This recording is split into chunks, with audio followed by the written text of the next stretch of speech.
प्रिय लोकांनो, येशू ख्रिस्ताच्या नावाने तुम्हाला प्रेमळ शुभेच्छा। तुम्हाला पाहून मला खूप आनंद झाला। दररोज सकाळी परमेश्वराचा विचार करणे, त्याच्याबद्दल बोलणे आणि त्याच्या वचनाचे ध्यान करणे किती मोठा आनंद आहे हे माहीत आहे का? खूप आनंद आहे बघा, अशा एका नैसर्गिक वातावरणात सुंदर ठिकाणी बसून परमेश्वराचे वचन बोलणे आणि ध्यान करणे हा एक मोठा आनंद आहे, कारण येशू तुम्हाला प्रेम करतो, तुमच्यावर खूप प्रेम आणि काळजी घेतो। माझी मुले नेहमी आनंदी राहावी आणि मनःशांतीत राहावीत, म्हणून माझ्या शब्दांनी त्यांना धीर द्यावा आणि बळकट करावे असे सांगूनच दररोज हे शब्द तुमच्यासोबत बोलून प्रार्थना करायला लावतो। मग तुमच्यावर किती प्रेम आहे। तुम्ही येशू ख्रिस्ताला पाहिले आहे का? कदाचित कोणी ख्रिश्चन असेल किंवा ख्रिस्ती नसलेले असाल, येशू ख्रिस्त फक्त तुमच्यासाठी देव आहे नाही, ते सर्वांसाठी समान आहेत। ते तुम्हाला प्रेम करतात, तुमच्यावर प्रेम आहे, ते तुमच्याशी बोलतात, प्रत्येक दिवशी वचन देणारे आहेत। ते सांगत नाहीत, सल्ला देतात, मार्गदर्शन करतात। आजही प्रभू एक सुंदर मार्गदर्शन, एक आज्ञा देतात। म्हणजे काय सांगतात? मत्तय अध्याय 5 वचन 9, जे शांतता करणारे ते धन्य, कारण त्यांना देवाची मुले म्हटले जाईल। या मत्तय 5व्या अध्यायात धन्य वचन म्हणजे पर्वत। प्रवचनात येशू बोलला, ज्याचा अर्थ डोंगरावरील प्रवचन आले आणि गेले। आपले प्रसिद्ध राष्ट्रपिता महात्मा गांधीजींनीही हा उतारा वाचला आणि स्त्रोताने स्पर्श केल्यानंतरच ते आले। शस्त्रेन उचलता आणि रक्त सांडल्याशिवाय स्वातंत्र्यासाठी लढा देण्याचे सांगून स्वतःला समर्पित केले। त्यांनीच सांगितले आहे की मत्तय 5, 6, 7 अध्याय इतके महत्त्वाचे आहेत।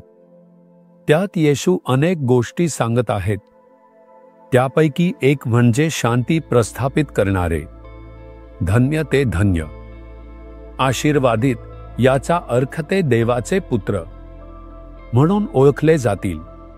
काही लोक आहेत जे शांतता भंग करतात।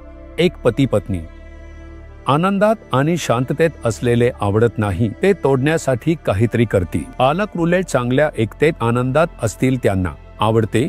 शांतता भंग करण्यासाठी विषासारखे काम करण्यासाठी चांगली जागा। प्रिय मित्रांनो, जर सर्वजण एकत्र आले असते, काहींना ते आवडत नाही, ते तोडण्यासाठी काहीतरी करतील। अशा प्रकारे शांतता भंग करणारे लोक असतात।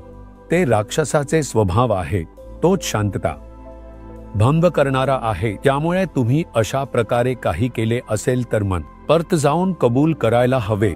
प्रभू, मी पाप केले आहे असे सांगून शांतता निर्माण करणारे आशीर्वादित होतील। तेच देवाची मुले मिळवले जातील। मग दोन लोकांमध्ये चांगले होते। अचानक एक समस्या, त्यांच्यात मनस्ताप आहे, बोलत नाहीत, पती पत्नी बोलत नाहीत, हे पालक आणि मुले आता काही संबंधच नाहीत। मित्र चांगले होते, अचानक त्यांना काय झाले हे कळत नाही। एक प्रेमळ एकता नाही असे वाटते। कल्यास शांतता प्रस्थापित करा। मग त्यांना शांत करण्यासाठी काय करता येईल? प्रथम प्रार्थना। त्यांनी प्रथम प्रार्थना करावी, प्रभू, शांती असो। ही शांती बिघडवणाऱ्या गोष्टी बदलाव्यात। प्रथम ते मनापासून प्रार्थना करा। दुसरे, त्यांना शांततेत ठेवण्यासाठी मी काय मदत करू शकतो हे प्रभूला विचारा। त्यांच्याशी बोलू शकता, हे सर्व माफ करा। पती पत्नीमध्ये हे सर्व मोठे प्रश्न नाही, एकमेकांना माफ करायला हवे। वचन सांगून त्यांना शांततेत एकत्र ठेवण्यासाठी प्रयत्न करायला हवे। आज 2 लग्न झाल्यावर काहीच राहतील। पती पत्नीमध्ये समस्या, पालकच वेगळे ठेवण्याचा प्रयत्न करतात, शांतता भंग करण्याचा प्रयत्न करतात।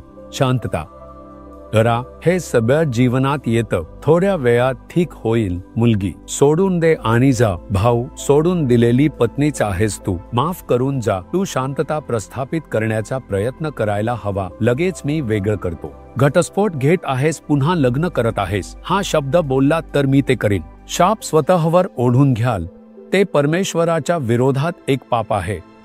शांतता भंग करणाऱ्या सैतानाच्या कामाचं तुम्ही करताय असा अर्थ आहे. असं करू नका. तुमच्या शक्यतेनुसार त्यांना शांत करण्याचा प्रयत्न करा. तसंच एका मंडळात 2 गट झालेत, बोला आणि शांतता प्रस्थापित करा. प्रयत्न करा. जिथे तुम्ही काम करता तिथे तुमचं कुटुंबात कुठेही अशांतता असेल तर त्यांना शांत करण्याचा प्रयत्न करा.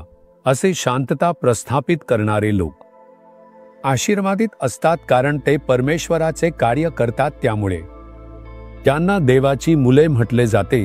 किती मोठे भाग्य आहे ते. त्यामुळे शांतता भंग करणारे कधीही बनू नका. तुमच्यामुळे कुठेही शांतता भंग झाली असेल तर माफी मागून ते दुरुस्त करा. शांतता नसलेल्या स्थितीत आपल्याला काय आहे असे होऊ नये म्हणून प्रार्थना करा आणि थोडे प्रयत्न करा. त्यांना एकत्र ठेवण्यासाठी प्रयत्न करा. प्रभू आशीर्वाद देतील. तेच परमेश्वर अपेक्षा करतात. बरोबर आहे का? आज आपण म्हणता, परमेश्वरा, मी कोणाच्याही शांततेला बाधा येऊ नये. मी माझ्या घरात चालत जाऊ नये. किंवा तुम्ही बाहेर काम करता अशा ठिकाणी मंडळीत शांतता बिघडवणारे काहीही करू नये. परमेश्वरा, शांतता करण्यासाठी मला कृपा द्या. मी त्यांना शांत ठेवण्यासाठी मला ज्ञान द्या. मदत करा असे मागा. परमेश्वर तुमच्याकडे पाहून खूप आनंदित होतील. तुम्हाला विशेष आशीर्वाद देतील. तुमच्या सर्व कार्यांना संपन्न करतील. तुम्ही ते पाहाल. असे मान्य करता का? परमेश्वरा, मी विचार करतो. तुम्हाला माहित आहे का, कोणीतरी शांत नाही. तुम्ही दोघे आहात. प्रार्थना करा आणि प्रयत्न करा. ते म्हणाले, शांत होतील. प्रार्थना करा. प्रभू मदत करतील. शांतता होईल. पहा, तुम्ही प्रार्थना करताय का? परमेश्वरा, मी कोणाच्याही शांततेला तू स्पॉइलर व्हायला नको होतोस. शांतता विनाशकारी नसावी. ठेवणारा स्वभाव मला द्या. कृपा द्या. ज्ञान द्या. मला माहित आहे परमेश्वरा, हे कुटुंब, माझे मित्र या ठिकाणी अशांत स्थितीत आहेत. तिथे शांतता यावी. त्या शांततेसाठी मी काय करावे हे मला मार्गदर्शन करा. मी प्रयत्न करून शांतता प्रस्थापित करण्यासाठी स्वतःला समर्पित करतो. येशूच्या नावाने मी प्रार्थना करतो. आमेन. आमेन.